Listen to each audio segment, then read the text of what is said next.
Hey everyone, welcome back to the channel. As I mentioned in my band joining video, I've recently had my first experience recording music in a studio. And what makes this story interesting is the fact that we recorded metal on a budget.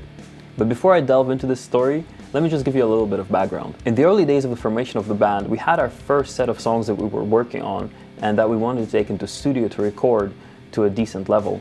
And these were 5 songs, 4 of which were originals and 1 was a cover.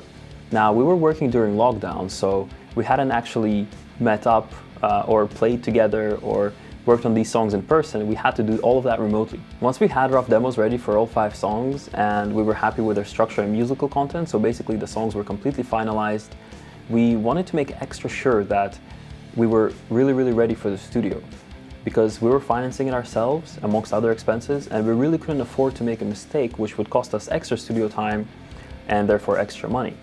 So what we did was we recorded another set of demos which we played to a click track, extra tight, where we did the drums first, then the bass, then the guitars, the way we do it in the studio essentially, to make sure that every member of the band knew exactly what the song content was and that they were able to play it tight. Now, this was my first actual music studio experience, and being the YouTube addict that I am, I had quite a warped perception coming into it from having watched a bunch of channels such as SMG and others from metal-oriented music studio owners. So having been exposed to that kind of content, I went into the studio thinking that we would really work on the sound of the band.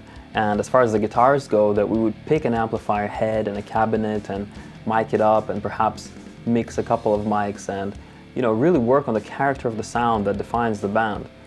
So what ended up happening is that I brought my own head, which was a Victory Kraken, and my own 1x12 cab with a Celestion V30, and 2 of my favorite mics, the SF57 and 58. And I actually brought 2 guitars in with different pickups as well, one with passives, one with actives. And I brought all this gear in, and reality ended up having the last laugh there. And the reality was that we had to track 6 elements for 5 songs. So we had 2 guitars, bass, drums, and 2 sets of vocals. And our band also has accordion, but the accordion was recorded at home.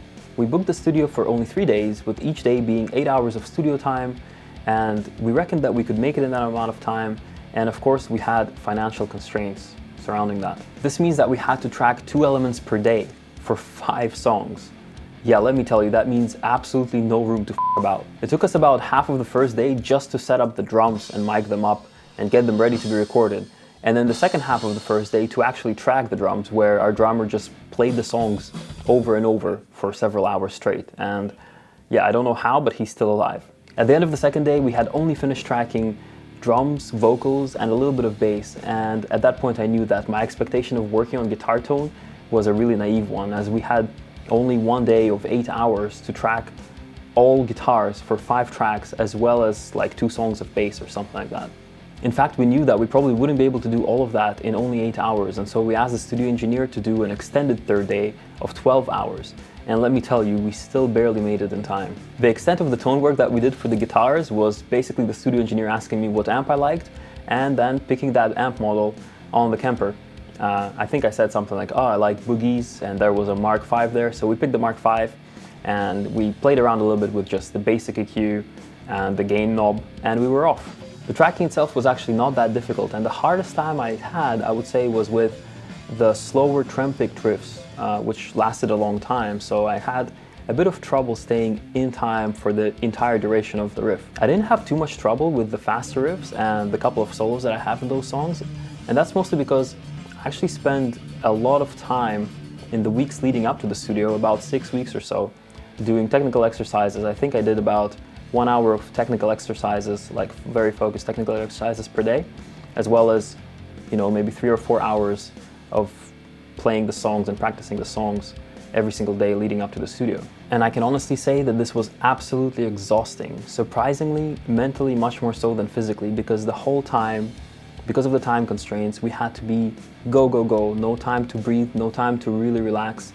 We had food breaks here and there and spoke while other people were tracking, but it was still so much pressure. My other observation is that there is no friggin' way we would have made it with only a small time extension if we were anything but over-prepared, going in there having practiced the songs to death, having 2 sets of demos, the second of which was on a click track, that we had completely finalized song structures and song content, no questions about it. And we used the second set of demos actually as a guide track for the drums.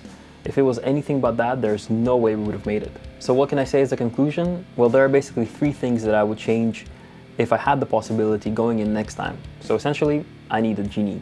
The first of these is to have someone who would take charge of the band's sound, such as what drums do we use? How do we mic them up? What guitar amps and cabs do we use? How do we mic those up? How do we record, and what character do we give to the vocals? Where do we harmonize in the vocals?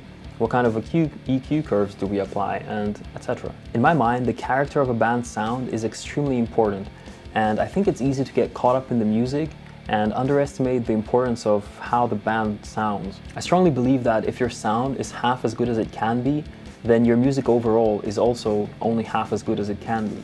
Every iconic band has its own sound, and that sound is good, even when removed from the context of the musical story.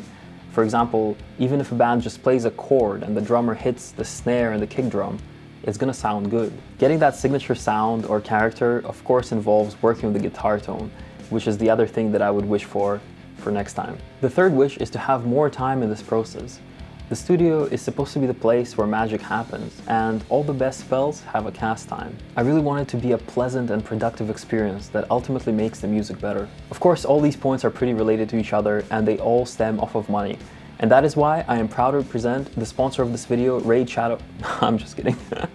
But anyway, that's the Bedroom Guitar Hero signing off. See you in the next one.